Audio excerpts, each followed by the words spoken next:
আসসালামু আলাইকুম রহমতুল্লাহি বরকাতুহু।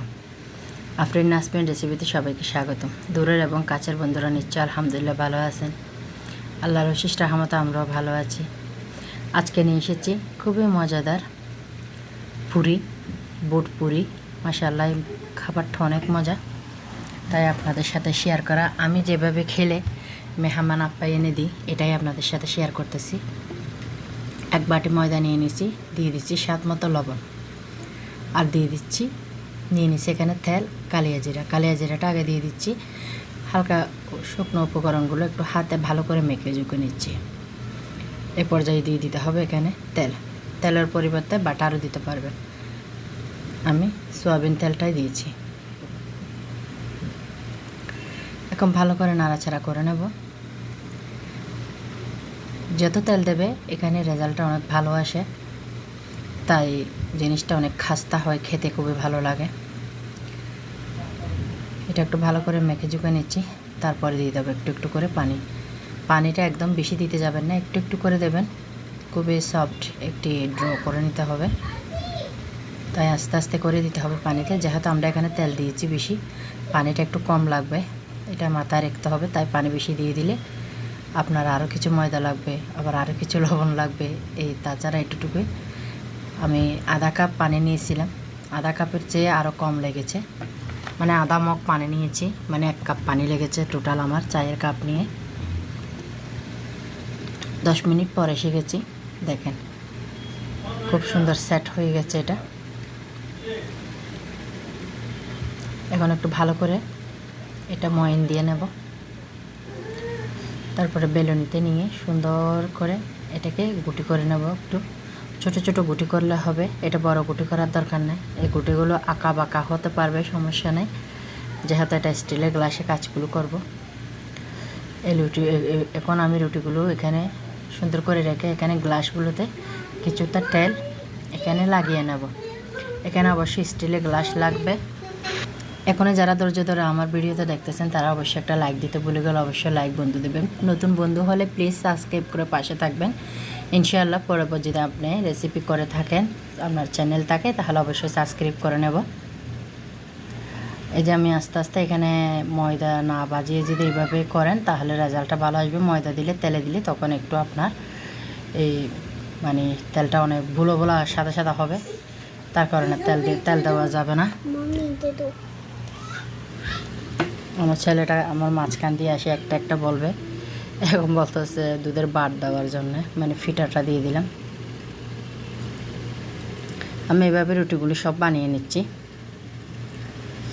এটাতে একটু টাইম লাগে, আস্তে আস্তে করতে হয়, যেহেতু আমি তেলও দিচ্ছি না ময়দাও দিচ্ছি না, তাই কাজটা একটু আস্তে আস্তে করে নিতে হচ্ছে। আর আমার সব রুটি আলহামদুলিল্লাহ যা বানিয়েছে তা বানিয়েছে, আরগুলো এখান থেকে যে কাটাগুলো বের হবে ওগুলো দিয়ে করে নেবো আর কি। তো যে কোনো কিছুর সাথে এই জিনিসটা ভালো লাগে, কাস্টার্ডের সাথে খেতে ভালো লাগে, চনার সাথে খেতে ভালো লাগে, অন্যান্য কিছু দিয়েও এই জিনিসটা খেতে ভালো লাগে। দেখেন আমি কিভাবে দিচ্ছি, এইভাবে অবশ্যই চেপে চেপে চেপে চেপে দিতে হবে। তারপর একদম সেট হওয়ার জন্য আপনারা এখানে একটা মানে ছুরির সাহায্যে একটু কেটে নিতে পারবেন। আবার না কাটলেও যদি বাসায় খেতে চান তাহলে না কাটলেও সুন্দর মানে খাওয়া যাবে। এটা যেহেতু একটু রেসিপিতে দেব তাই কাটা আর কি সুন্দরের জন্য, নাহলে ওইভাবে থাকলে গ্লাসের মতো আরও খুব সুন্দর লাগবে। এটা আপনারা বড়ও করতে পারবেন, ছোটও করতে পারবেন।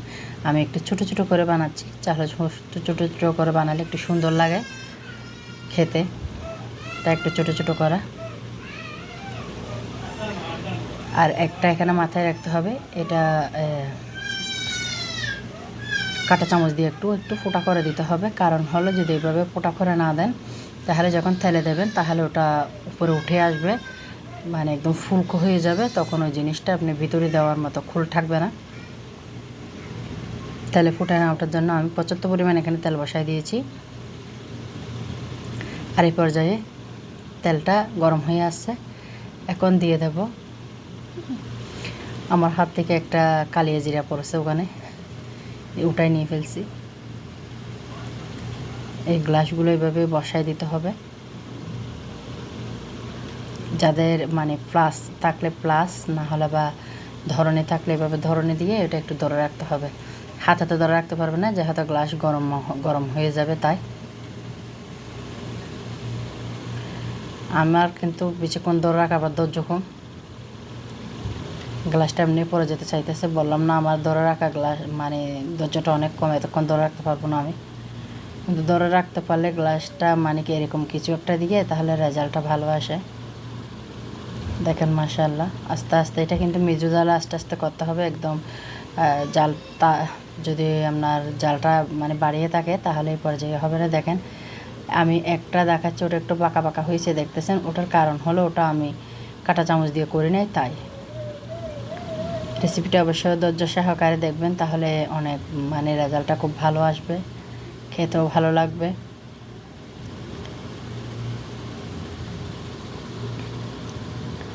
আমি এভাবে কয়েকটা বানিয়ে নিয়েছি। মোটা আমার 1 কাপের মধ্যে প্রায় 10-12টার উপরে হয়েছিল। এরকম খুলবা কয়টা খাইছি আর কয়টা রেখে দিয়েছিলাম, ভাবতেছি অন্য কিছুর সাথে খাওয়া যাবে। একবার বানিয়ে নিলে অনেক দিন থাকে এই নাস্তাটা, আর খেতেও তো অনেক মজা।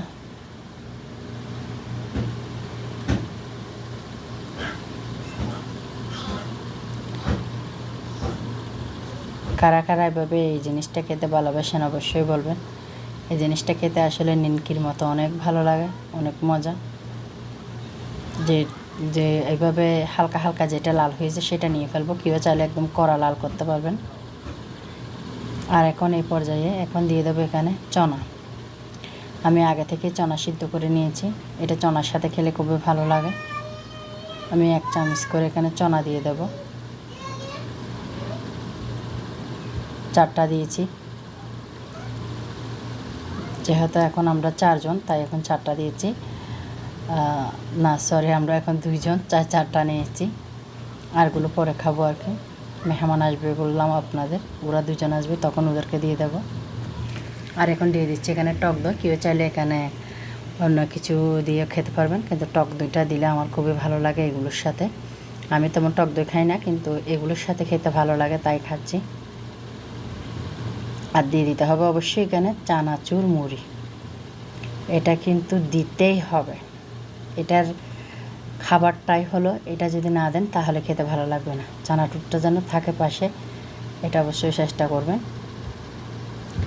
জালমুড়ির সাথে চানাচুর, এটা কিন্তু আমি বাহিরে যেই চানাচুরটা মিক্স করা পাওয়া যায় না, ওটাই নিয়েছি। ওটা একটু মানে ঝাঁঝ আলু না, ওটা খেতে খুব ভালো লাগে, তাই ভাবতেছি এটার সাথে দিই। পরিবেশনের জন্য দেখেন কত সুন্দর করে দিচ্ছি। আর এখন এই জিনিসটার উপরে আর একটু বাড়িয়ে বাড়িয়ে দিচ্ছি, কম কম মনে হচ্ছে। ওখানে দিচ্ছি আমি উপরে বাদাম, আর দিয়ে দিচ্ছি ধনিয়া পাতা। ধনিয়া পাতাটা সুন্দরের জন্যে, কিন্তু ধনিয়া পাতা খেতে পারলে কিন্তু ভালো, তাই দিয়েছি। এখানে শসা কুচি, ধনিয়া পাতা, পুদিনা সব কিছু দিয়ে এটা খুব ভালো লাগে। আজকের রেসিপি এটাই। সবাই ভালো থাকবেন, সুস্থ